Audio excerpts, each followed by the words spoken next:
Bienvenue à tous.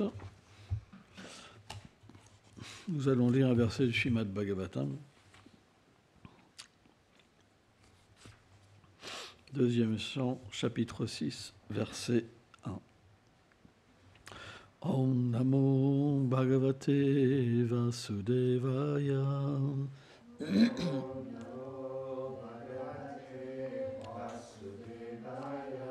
Om Namo Bhagavate Vasudevaya.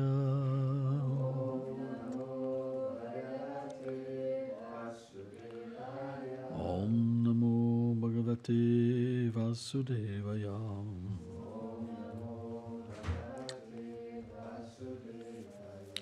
Brahmo Vacham Vacham Bhanim Mukham Shetram Shamdacham Saptam Dattavam Avyam Kavyam Nitam Nam Nam Jivat Sarvam Lasam Sayacham. Traduction. Brahma dit à Narada. La bouche du Virat Purusha, la forme universelle, est la source de l'organe de la parole, ainsi qu'Agni, le demi-dieu du feu, la déité qui le gouverne.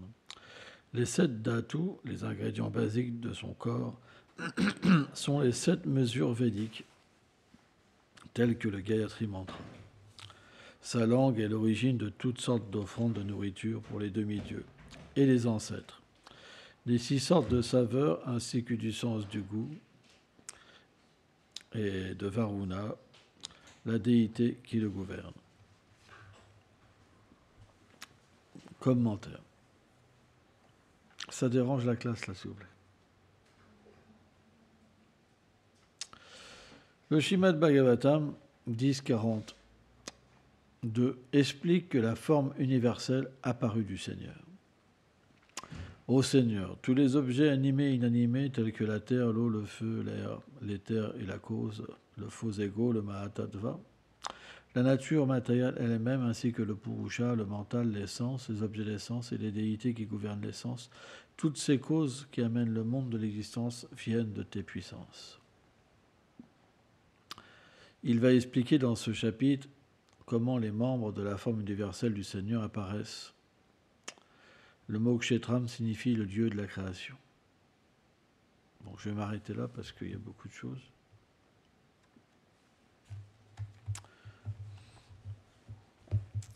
Om Gyanam Timilandasya Kyanam Shalam Shalakayo Shakshurum Meditam Jena Taisme Shigulave Namaha. Namam Vishnu Padaya Krishna Prestaya Bhuttare Srimate Bhakti Vedanta Swaminiti Namine. Namaste Sarasvati Deve Kaulavani Pracharine Nilveshesha Sunyavadi Prachatya Deshatarine.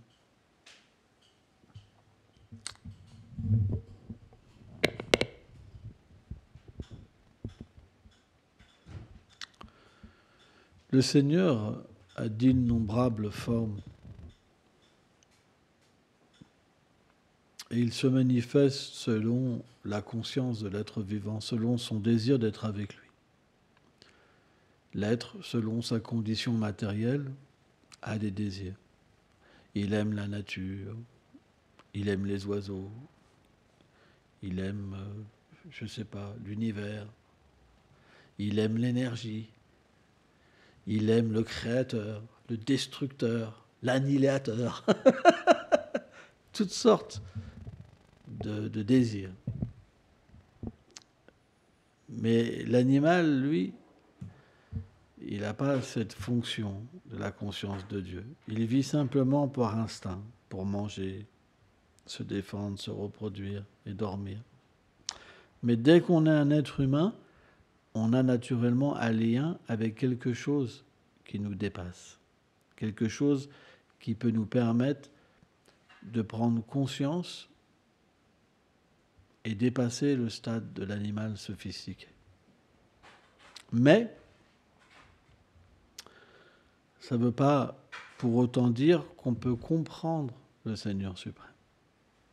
Comprendre qu'il est le Créateur, ce n'est pas suffisant. Comprendre qu'il se manifeste dans la nature, ce n'est pas suffisant. Comprendre qu'il est aussi l'énergie, la cause de toutes les énergies, ce n'est pas suffisant. C'est pour ça que Krishna, dans la Bhagavad Gita, il dit Bhaktalam Yatapasya.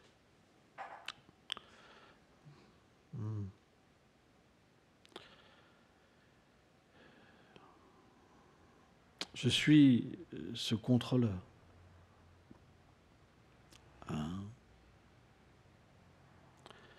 Toutes les déités me rendent un culte. Je suis l'ami de tous les êtres vivants.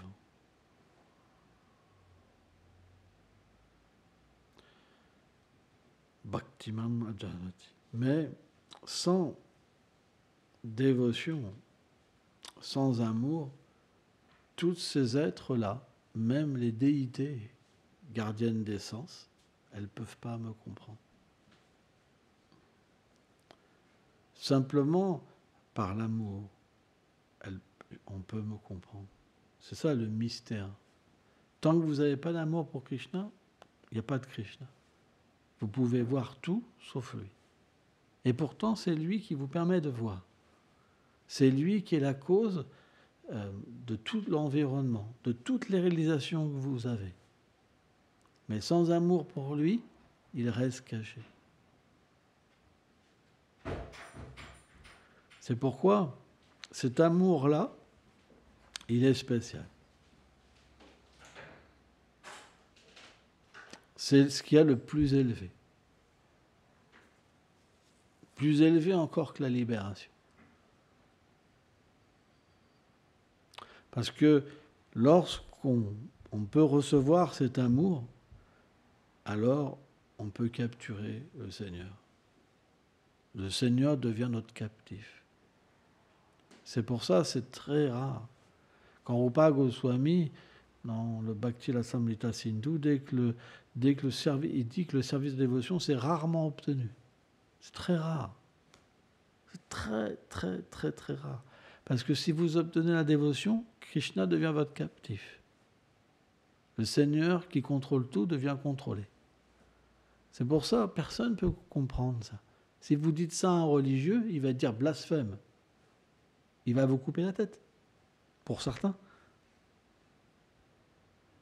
Et pourtant, c'est le but le plus élevé. Même le Seigneur lui-même, il recherche ça.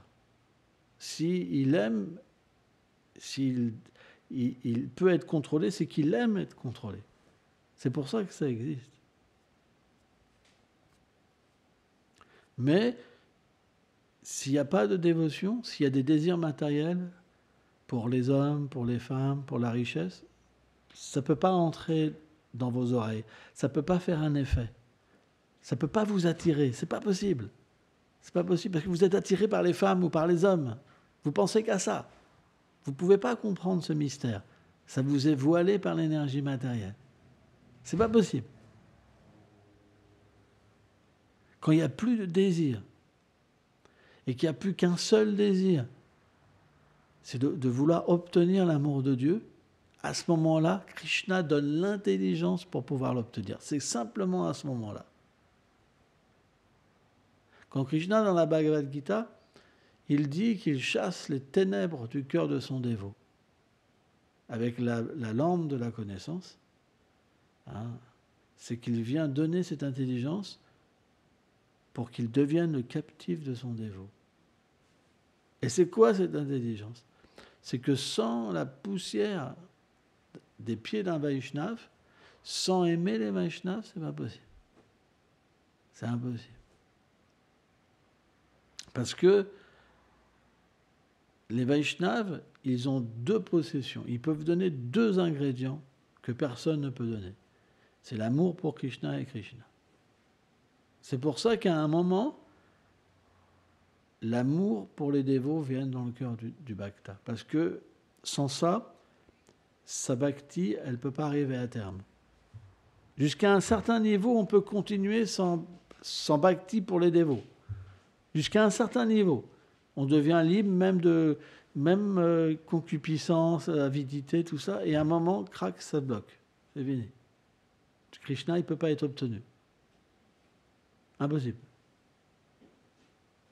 Impossible. S'il n'y a pas de relation avec Gourou, vous ne pouvez pas plus avancer. Vous revenez dans une prochaine vie. Encore et encore et encore et encore. C'est à ce moment-là que Krishna donne l'intelligence. Si tu ne t'abandonnes pas à mon dévot, si tu ne prends pas la poussière, mais l'abandon, ce n'est pas un abandon avec le corps extérieurement, c'est vraiment donner tout son cœur. C'est vraiment être en joie d'être... excusez-moi le terme, hein, Bhaktivinoda Thakur, il dit devenir la propriété d'un Vaishnava comme son chien, en fait. Manger les restes d'un Vaishnava, garder sa demeure, etc.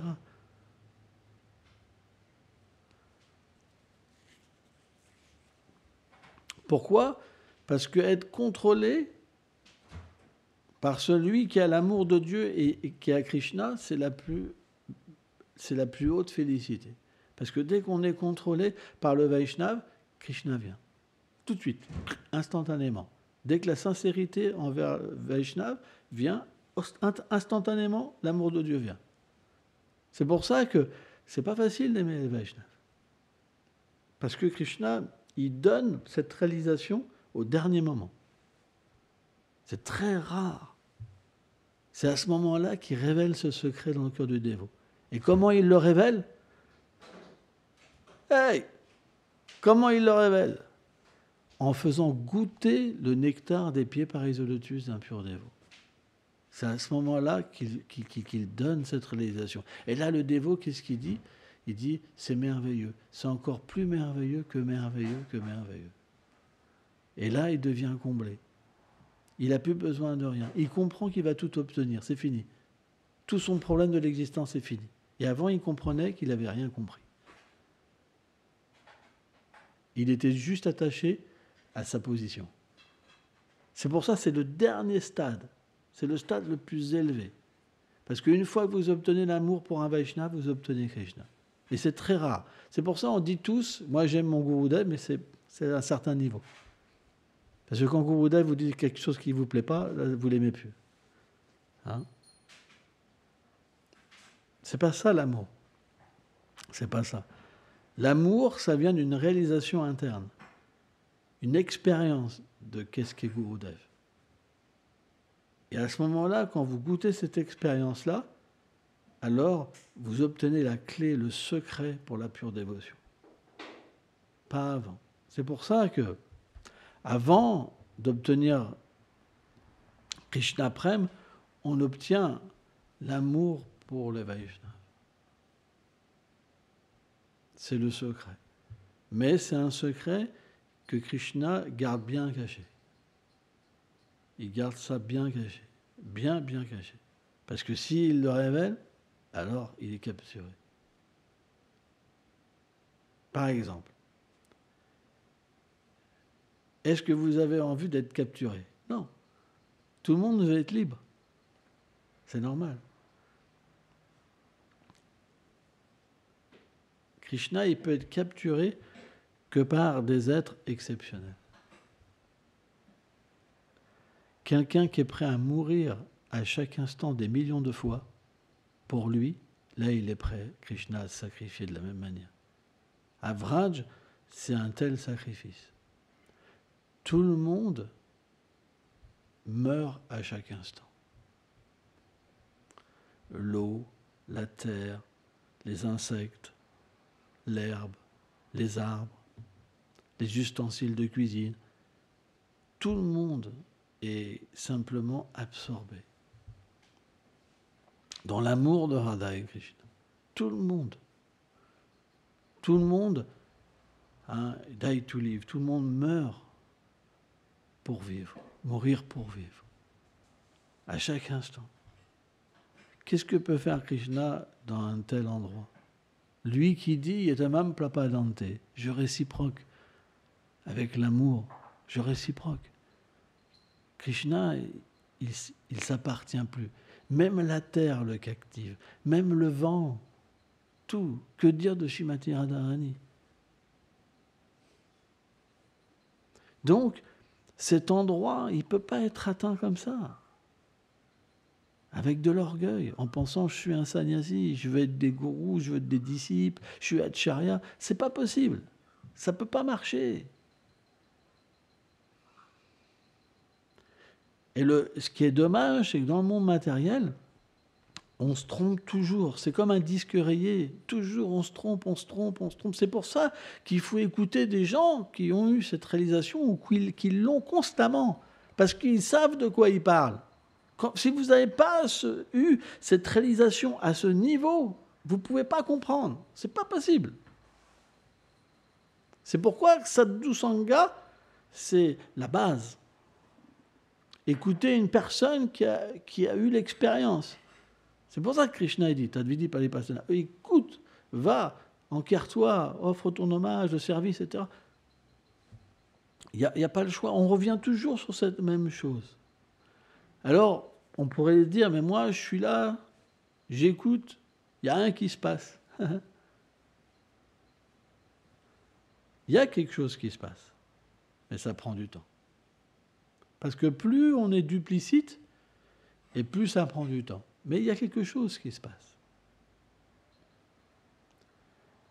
Et à un moment, il y aura un déclic. Le jour où on peut capturer la parole des Vaishnavas dans notre cœur, comme la chose la plus élevée, à ce moment-là, Krishna vient tout de suite dans notre cœur. L'expérience, en fait, du monde transcendantal apparaît. C'est pourquoi Srila Vyasadeva explique que lorsqu'on entend le Srimad Bhagavatam, alors le Seigneur apparaît dans notre cœur. C'est très élevé. Parce que là, on parle de rasa. On parle de la possibilité de découvrir les doux sentiments spirituels qui existent dans la demeure du Seigneur suprême. Personne ne parle de ça. Parce que personne n'est qualifié pour ça.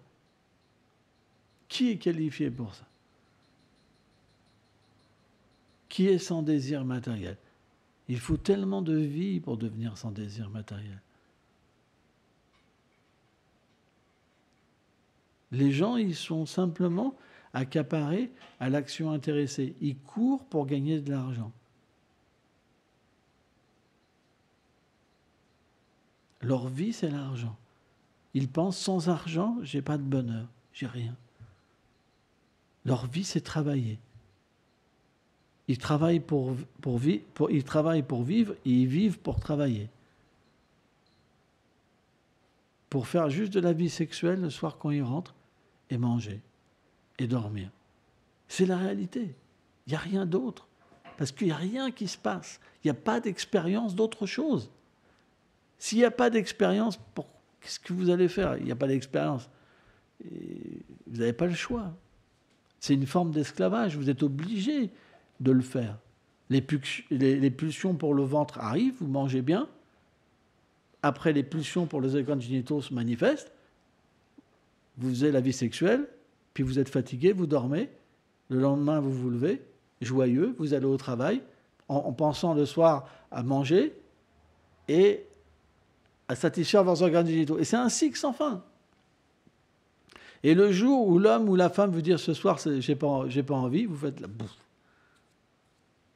C'est la déception. Prabhupada explique ça. Il prend l'exemple de l'âne. L'âne, il braie dans les prés. C'est comme la poésie de l'âne pour attirer l'ânesse.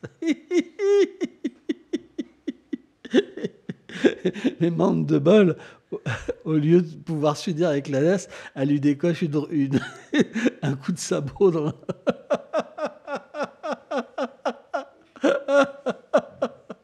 Ça, c'est l'humour de Prabhupada.